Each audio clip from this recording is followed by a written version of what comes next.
નમસ્કાર મિત્રો, સ્વાગત છે આપ સૌનું અમારી યુટ્યુબ ચેનલમાં। તો હાલ મિત્રો હવામાન વિભાગે કરી ભારેથી અતિભારે વરસાદની આગાહી। અને મિત્રો આજે ક્યાં ક્યાં પડશે ભારેથી અતિભારે વરસાદ।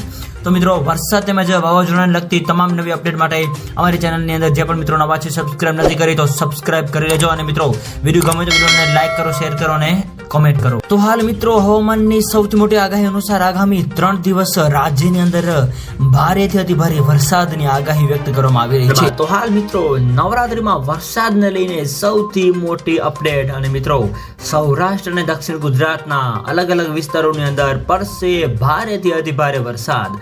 તો હાલ મિત્રો આગામી 24 થી 48 કલાકની અંદર મિત્રો ભારેથી અતિભારે વરસાદની આગાહી વ્યક્ત કરવામાં આવી રહી છે, જેની અંદર મિત્રો વરસાદનું અમુક વિસ્તારોમાં રેડ એલર્ટ પણ જાહેર કરવામાં આવ્યું છે। આ સાથે સાથે મિત્રો સૌરાષ્ટ્રના અલગ અલગ વિસ્તારો તેમજ દક્ષિણ ગુજરાતના અલગ વિસ્તારોની અંદર ભારેથી અતિભારે વરસાદની પણ આગાહી જે છે એ વ્યક્ત કરવામાં આવી રહી છે, જેની અંદર મિત્રો આપણે વાત કરીએ તો મેઘરાજાએ ફરી વખત મિત્રો ધડબડાટી બોલાવી છે। એવામાં ચોમાસું વિદાય પહેલા આગામી 24 થી 48 કલાક દરમિયાન ભારેથી અતિભારે વરસાદની આગાહી વ્યક્ત કરવામાં આવી રહી છે, જેની અંદર મિત્રો સૌરાષ્ટ્ર, દક્ષિણ ગુજરાત અને મધ્ય ગુજરાત તેમજ ઉત્તર ગુજરાતના અલગ અલગ વિસ્તારોની અંદર ભારેથી અતિભારે વરસાદની આગાહી સાથે તો બીજી બાજુ કચ્છ જિલ્લાની અંદર પણ હળવાથી મધ્યમ વરસાદની આગાહી જે છે એ વ્યક્ત કરવામાં આવી રહી છે। આ ઉપરાંત મિત્રો અરબી સમુદ્રની અંદર તેમજ બંગાળની ખાડીની મિત્રો નવી લો પ્રેશર સિસ્ટમ પણ બનવા જઈ રહી છે, જેની મિત્રો સંપૂર્ણ નવી અપડેટ જે આપતી જશે એમાં અમે તમને જણાવતા રહીશું। તો મિત્રો વિડીયો ગમે તો વિડીયોને લાઈક કરો, શેર કરો અને સબસ્ક્રાઇબ કરો તેમજ આવો સાથ અને સહકાર આપતા રહો। તો મિત્રો આપ સૌનો ખૂબ ખૂબ આભાર।